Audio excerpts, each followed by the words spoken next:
Hey soldiers, the pace at which your liberties and freedoms are being eroded and taken away from you, the pace of that is accelerating. I'm going to show you how that's happening today. Now, the United States has basically run out of enemies abroad. They're down to the last two, Russia and China.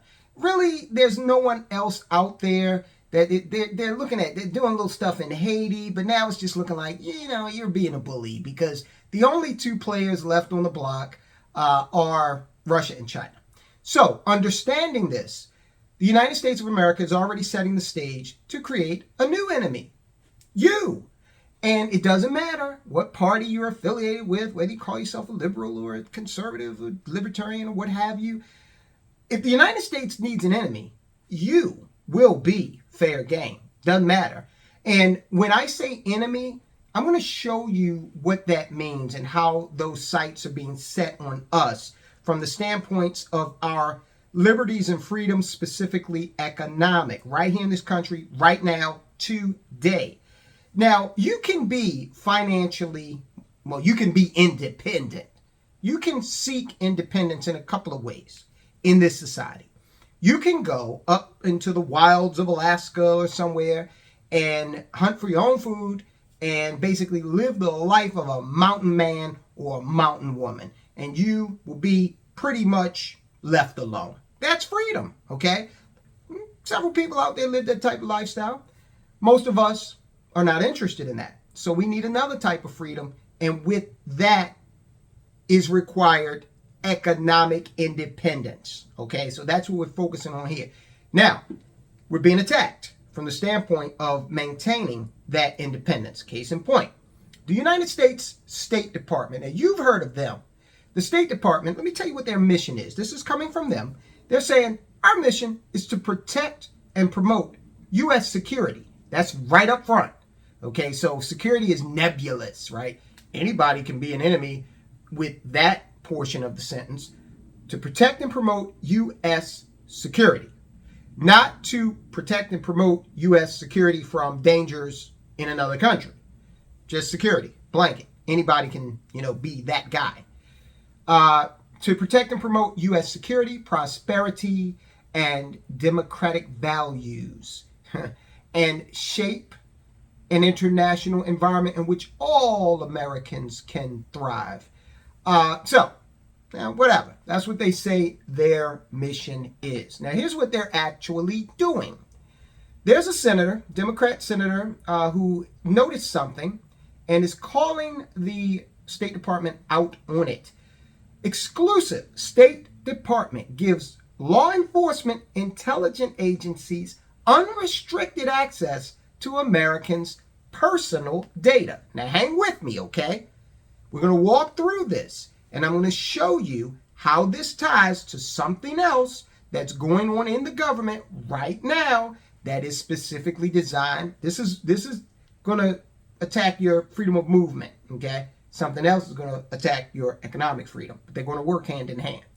Now, what's going on here? The State Department is giving law enforcement and intelligence agencies unrestricted access to the personal data of more than 145 million Americans. And you might say, hey, well, I know that's half of America, but those people, they probably did something wrong. Well, these 145 million Americans are all of the Americans that hold passports. Do you hold a passport in the United States of America? If you do, then this includes you. I hold a passport, so it includes me. Several people I know do. I mean, that's not a problem, is it? Now, information from passport applications that is shared without legal process or any oversight is what the State Department is sharing with these law enforcement agencies and intelligence agencies. This is according to Senator Ron Wyden. He sent a letter asking Anthony Blinken, who's the Secretary of State, asking him, hey man, what the hell's going on here? This information was uncovered by Wyden during an ongoing probe into reporting by Yahoo News about Operation Whistle Pig, a wide-ranging leak investigation launched by a Border Patrol agent and his supervisors at the U.S. Customs and Border Protection's National Targeting Center. So a couple of weeks ago, Senator Wyden sent a letter to Anthony Blinken, Secretary of State, requesting detailed information on which federal agencies are provided access to State Department passport information on U.S. citizens. Now, if the State Department can do it, any agency within, or any department, or any of its agencies, because you got the departments and then you have the agencies that belong to those departments. Anyone is fair game. If the State Department, when you hear about the State Department, you automatically think ambassadors, you think overseas embassies. You don't think that they're going to be providing intelligence information on American citizens to the United States government, other agencies. You don't think that, but, I didn't think that. I'm wrong. Wyden says, I write to express serious concern that the Department of State is providing law enforcement and intelligence agencies with unfettered access to personal data, originally collected through passport applications, of the more than 145 million Americans with a passport. So, everybody that's got a passport. Next up, everybody that's got a bank account. And you think I'm joking about that, don't you? Well, just hang in there for just a second. Wyden, who is a Democrat senator from Oregon, wrote that, quote, the breadth of this access highlights the potential for other abuses. In a July 13, 2022 briefing for my office, State Department officials confirmed that 25 other federal agencies have access to departments' databases of passport applications. So, what do they want to know? Isn't it my freedom to just get up and roam around the world to any country that may have me? Now, a little while back, the IRS started a new procedure where they were going to say, if you owe back taxes, they reserve the right to cancel your passport. To my knowledge, only communist countries stand up and do things like say, hey, it's so good here that you can't leave. All right. So they're tying your freedom of movement to your money. And listen, with the tax code being as complex and complicated as it is, I hope no one out there is saying, well, they should pay their taxes, because there are thousands of IRS employees who owe back taxes. And look, when I hear about that, I don't automatically jump up and say, see, these people, they're hypocrites. They're talking about people who sit at a desk, okay, who know about as much of the tax code as I do. That thing is like thicker than this, right? So this is what we're talking about. Yes, they work for government departments and agencies, but they are regular people that are in this situation. A lot of regular people. All right, so before we move on to the next aspect of this, the State Department's mission does not include providing dozens of other government agencies with self-service access to 145 million Americans' personal data. This is Ron Wyden going further in his letter. The department has voluntarily taken on this role, and in so doing, prioritize the interest of other agencies over those of law-abiding Americans. Now, what we see happening more and more in this country is the bureaucracy is taking control. Your elected officials, you ever watch one of these hearings of the Senate or of the House, and you would think that when a senator or congressman, regardless of the party, you would think that when they request data from some government department, that department would not stonewall that senator, that congressperson. You'd think that they would give it to them. If you watch some of these hearings, you'll see senators and Congress people say, I asked you for this before and we never got it. Now, the congressperson, the senator, that's your representative. So they're just basically throwing their middle finger up at you saying, we'll get it to you when we get it to you, or you just won't get it at all. So the bureaucracy, those people who run these agencies, think about this. The President of the United States has 8 years max. Who's more powerful in a given department over time? Is it the president, or is it that bureaucrat that's rising through the ranks and has 40 years in their respective department or their position? Anthony Fauci comes to mind. He was a long-serving government employee. I think he was out there for like 40 years. And when someone does 40 years on a job, that job ain't too hard, okay? They love it. It's someone like that, all right? Because Anthony Fauci could have gone anywhere at any point and made a whole boatload of money. So, that aside, let's take a look now at something else that just recently occurred. And a lot of people are pretty excited about this, but this is how it works. Look, let's just face it. Most Americans are ignorant. They don't know what the hell's going on. A lot of them say, hey, look, I work 8 hours. I got the kids. I'm just lucky to be able to get 6 hours of sleep at night, guy. Give me a break. Okay, but that's no excuse. You got to understand what's going on, or you're resigning those kids and yourself to serve them. Here come programmable dollars. New York Fed and 12 banking giants launch digital dollar test. Now, this is a prelude to the central bank digital currency. We have gone on ad nauseum about the ills of that, the problems with that, the way that they will be able, they being the government, these bureaucrats that you don't know their names, you can't vote them in or out of office, they are not accountable to you in any way, shape, or form. Legislation is voted on by your elected representatives. But after that legislation is passed, it goes from the realm of legislation to regulation. And you can pass a bill that was 2 pages long, front and back. And once that bill gets into the hands of the regulators, that's when it starts to balloon, because they start to interpret it in ways that give those departments more and more power. Okay? So, the CBDC, central bank digital currency, bad news.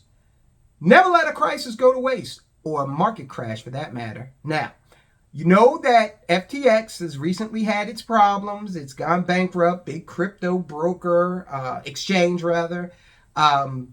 This guy, Sam Bankman-Fried, this guy is into the Ukraine. He's into Democrat donations at a high level.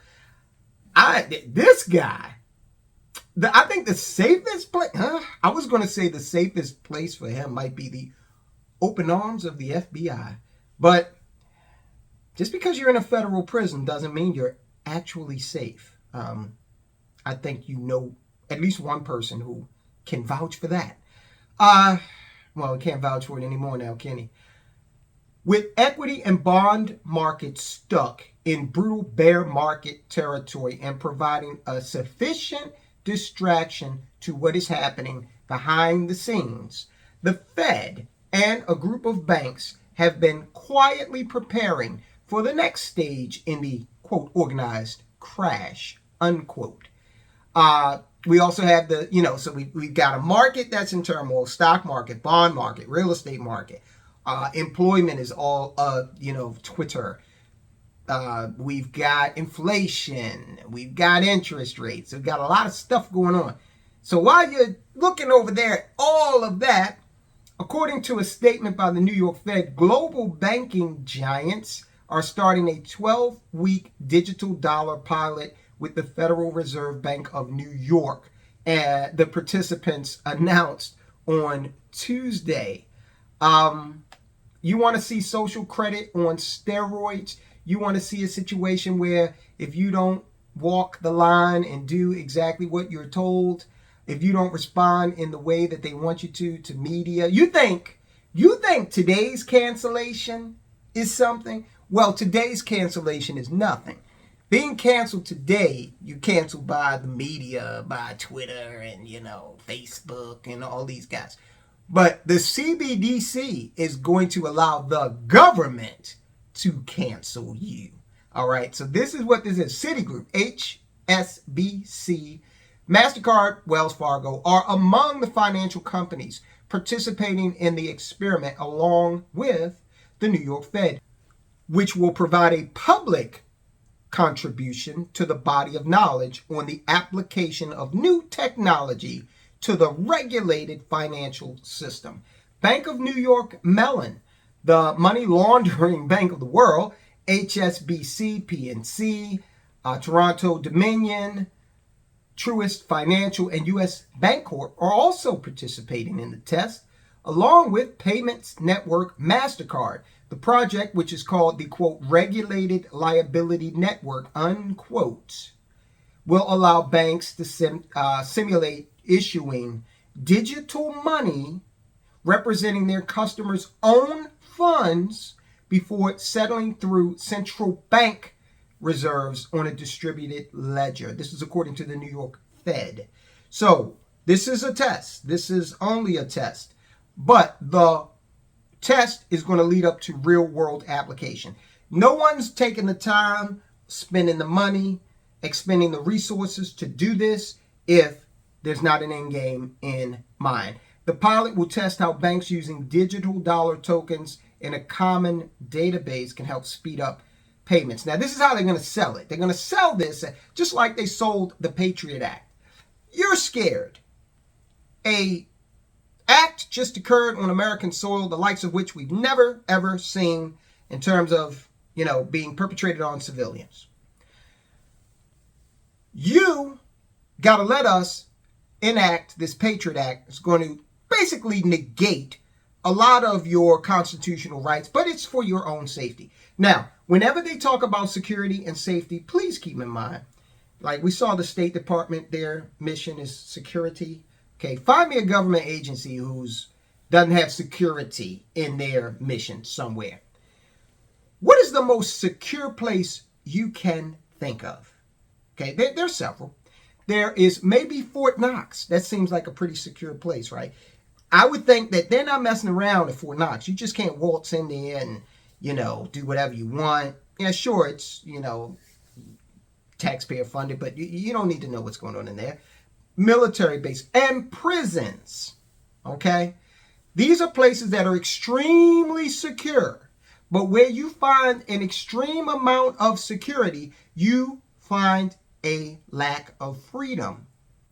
Now get this, programmable US dollars may be necessary to support new business models and provide a foundation to much needed innovations in financial settlements and infrastructures. This is a quote from Tony McLaughlin. He's the managing director for emerging payments and business development at Citigroup's Treasury and Trade Solutions Division. He goes on to say projects like this that focus on digitization of central bank money and individual bank deposits could be expanded to take a broader view of the economy. A broader view. That broader view is when it comes in and says, hey, look, this is another way we can control inflation without necessarily raising interest rates. We can just throttle back the amount of money that Americans have access to.